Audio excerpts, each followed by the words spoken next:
Catherine said, I'm the founder of this crazy fitness and fat food channel called Smash the Fat. You can find us at all these social media outlets if you so wish. And we've got a relatively popular blog at smashthefat.com. But just to give you a bit of background on myself, I qualified at the European Institute of Fitness back in 2010, which isn't all that long ago really. I'm bright-eyed and bushy-tailed, ready to get into the industry. And there I came up with my major definite purpose in life, which is to help as many people as possible obtain and maintain a healthy lifestyle. I think it's kind of important at the beginning of a career to come up with some sort of purpose, because otherwise you kind of jump in and not know where you want to go. So over the past 5 years we've set up several locations around the country, been featured in newspapers, magazines, even been on the news a couple of times, and I authored a book last year called Slimology, which is available on Amazon. That's my plug. And yeah, the subtitle is The Relatively Simple Science of Slimming, which is my talk today. And kind of over the past few years, had hundreds and even thousands of people obtain and maintain a healthy lifestyle and raise much money for charity. Despite our best efforts, things are generally getting worse in terms of overweight and obesity. And it's really starting to become a burden on the economy. And this is in despite of the great advice from the NHS using the Eat Well plate, which is essentially a diet based on starchy foods such as potatoes, bread, rice and pasta, with plenty of fruit and vegetables, some protein-rich foods such as meat, fish and lentils, some milk and dairy foods, not too much fat, salt or sugar, will give you all the nutrients you need. Now, does anybody follow the Eat Well plate religiously? Ever heard of it? Not at uni. No, not at uni, yes. I hear that. Has anybody heard of it before? Yeah? Yeah, cool. So that's kind of like the general advice for diet in the UK. And to lose weight, you should follow the Eat Well plate and count calories. Now, their theory on the relatively simple science of slimming is that if people are overweight, it's usually because they eat and drink more calories than they need. Who would agree with that? Hands up if we can. Cool. Excellent. Now we've got a bit of a problem in the UK at the moment, because calories have gone down 20% over the past 30 years. So, we're eating less, yet we're weighing more, to the tune of about 6 kilos more. So we've been eating less over the past 30 years, and those are consumption figures, and we've gone up 6 kilograms. So there's a bit of a disparity in terms of what is actually going on, certainly in the public anyway. And this data was backed up by this report by the Institute of Fiscal Studies, which basically showed exactly the same, 20% it's going down, and they asked the ACT question. This leads to a puzzle, which certainly is, if calories are declining, why are people gaining weight? Which is a rather interesting situation to be in. So, being an inquisitive fellow, I asked the question, what on earth is going on here? And so I set out, a couple of years ago, to do some overfeeding self-experiments. Because what you can actually learn from overfeeding experiments is how your body gains weight. And what I decided to do, I decided to follow 3 different diets for 21 days each, with a 3-month washout period in between. Exactly the same amount of exercise in each and every one, and protein and fibre was accounted for during the composition of the diet. And I was eating twice as much as I usually would, to just shy of 6,000 calories a day. Right? So, first one, low-carb, high-fat diet of real foods at 5,794 calories a day. And this is basically what happened. Nothing, really, in all honesty. I'll show you the figures in a bit. But I've always been a naturally slim person. And so I've always been dubious about calories, because when I was younger, I'm sure there's many guys in the audience that can attest to this, that you can eat as much as you want and you don't put on any body fat. Now that I'm over 30, that's not so much the case, but that's basically what happens, certainly when you're under 30 years old. And unfortunately, at the beginning, I didn't measure my body fat, but we'll get into that in a bit later. And what essentially happened is that I put on just over 1 kilo, but I lost 3 centimetres from my waist, despite being in a 47,175 net calorie surplus. So according to the calorie formula, I should have put on just over 6 kilograms. So then, after a washout period of 3 months, high carb, low fat, fake foods, and this is what happened. Put on a fair bit of weight. Started at 12.7% body fat. I ended at 12.6 on the previous one, by the way. So assuming that my body fat percentage pretty much didn't change in the first one, and this was done using a bod pod as well. This is what happened. 7.1 kilograms I put on, and 9¼ centimetres around my waist as well. And that's what you really need to focus on, the numbers. And I ended up at 16.9% body fat. And the net calorie surplus, 47,238, which is about 63 shy of the previous experiment. And so I should have put on still 6.1 kilograms, but I actually put on 7.1 kilograms. So I actually went over what the calorie formula says I should have done. And then I did an experiment immediately following that, following my usual low-carb, high-fat diet of real foods, calorie maintenance, so approximately 3,500 calories. I was changing it every single day depending on my weight. And over that period, pretty much lost it. I was trying to maintain it at 3,500 calories, trying to maintain that 7 kilogram weight gain. Started at 16.9, lost 6.5 kilos. Eating at what should be calorie maintenance for me. Okay, and I lost 8 centimetres. So I didn't lose it all in 21 days. It took me about another couple of months to actually lose that last little bit and get back to normal. And I ended up at 4.2% body fat. But what should have happened is that nothing should have happened. Should have stayed the same, because I was trying to eat at calorie maintenance. So this is kind of it all in a nutshell, and the one thing I want you to focus on is this point here. This is my waist on the 2 overfeeding experiments. This is the low-fat, high-carb fake foods, and this is the low-carb, high-fat real foods. Exactly the same amount of net calorie surplus, taking into account protein, fibre and exercise. Okay, so absolutely incredible. And you can see here actually, so this is the blue line here, is the calorie formula predicted weight gain, and then the one tracking it is my actual weight gain on the low-fat, high-carb fake foods diet. And then in terms of the low-carb, high-fat diet of real foods, this is what the calorie formula says it should have done, and this is what actually happened right here. So just going pretty much nice and steady. I then, after another 3 months, did another self-experiment, high-carb, low-fat, real foods this time, and it was vegan as well. No animal products whatsoever, which was a little bit difficult for me, to be honest. Same amount of calories. This is what happened. Put on a little bit of weight. So again, starting at 12.9% body fat, and I put on just shy of 5 kilos and 7¾ centimetres around my waist. Ended up at 15.5% body fat. This time the net calories was totally different. I think I was eating around about 150 grams of dietary fibre every single day, which is a lot, assuming that the recommended daily allowance is 25. So that was a lot. I was regular.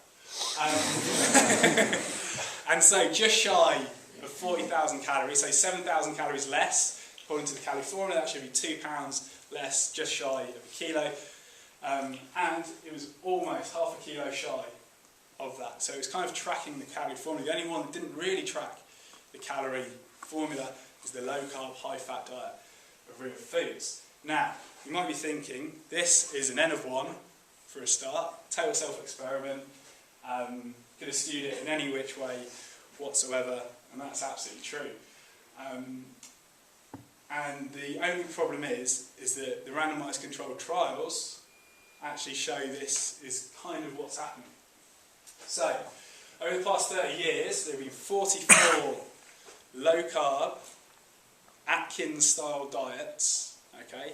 I think almost, at least a third of them, I think, are advised to follow the Atkins diet. And then versus the low-fat, government guidelines, eat well plate, free living randomised controlled trials. So the free living part is kind of important because that's what's happening in the real world. Okay, so when we advise people to do these things in the real world, this is what happens. So over these 44 randomised controlled trials, which is all of them over the past 30 years, low-carb dieters eat about 10% carbohydrate, 65% fat, 25% protein ad libitum. So they're not told to count calories, they're told eat as much as you want. Just don't eat starch, don't eat rice, bread, potatoes, the beginning of the eat well plate, okay?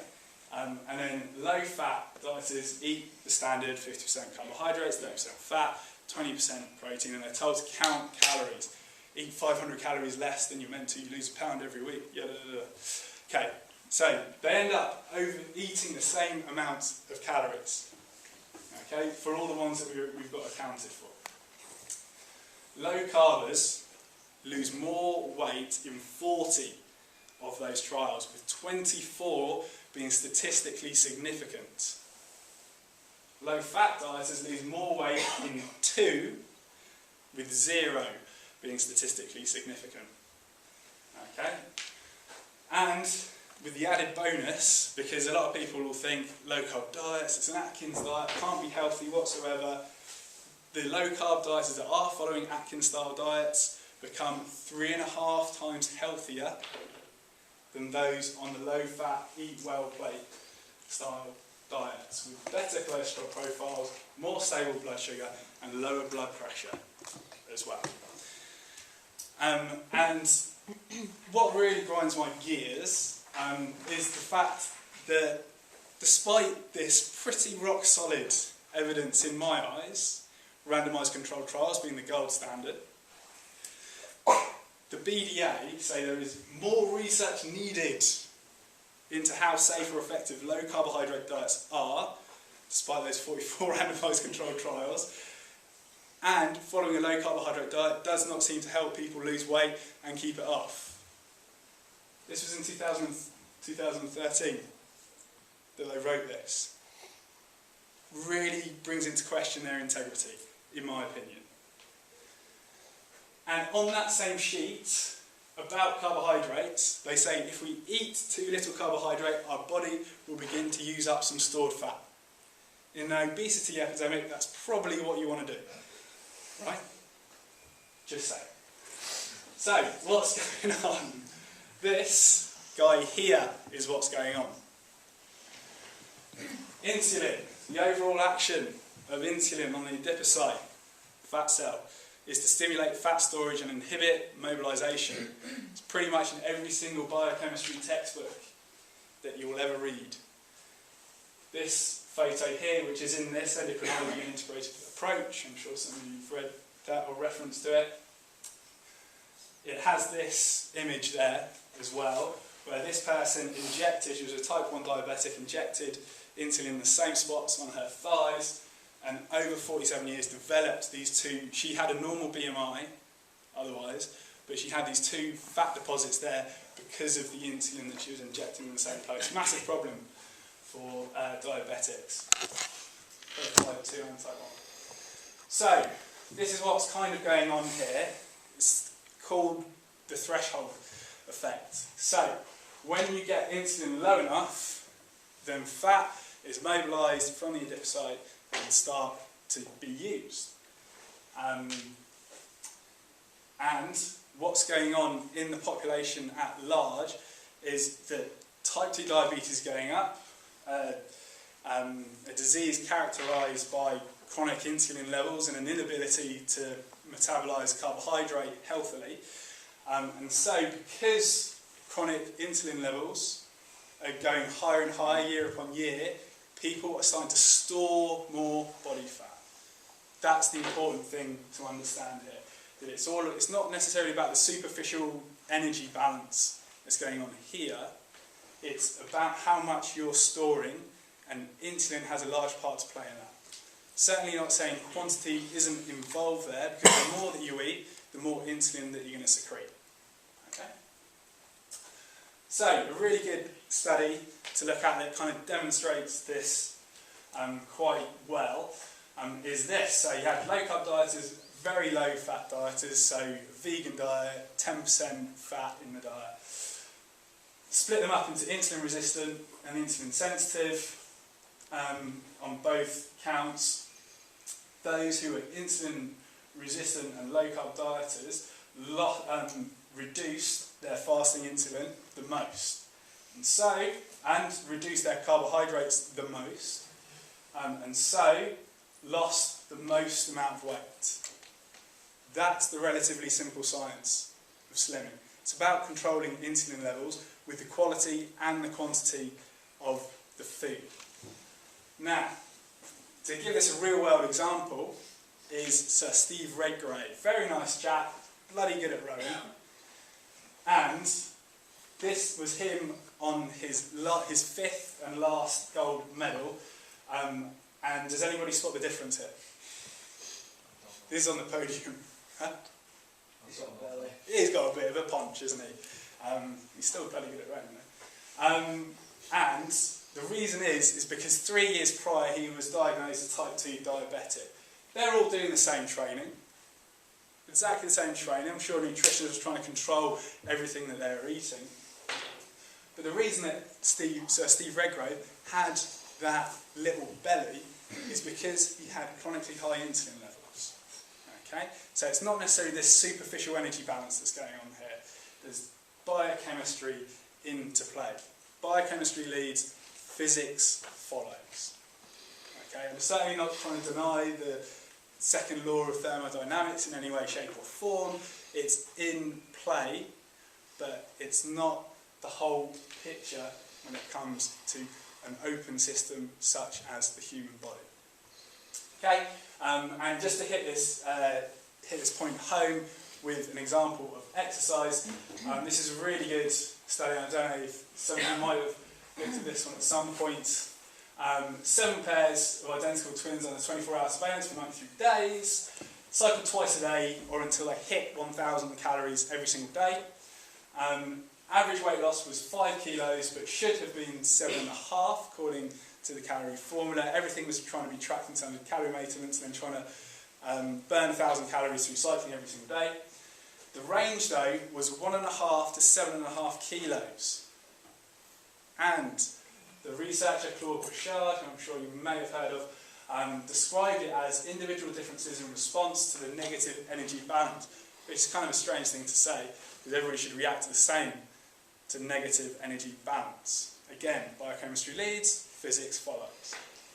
So, I'm just going to give you some examples of sports and things. So this is a guy called Zach Bitter, ultra-endurance runner, and he set the world record for running 100 miles in just under 12 hours, and then he kept on going so that he could run the furthest in 12 hours at 101 miles, I think it was 101 and a half or something like that.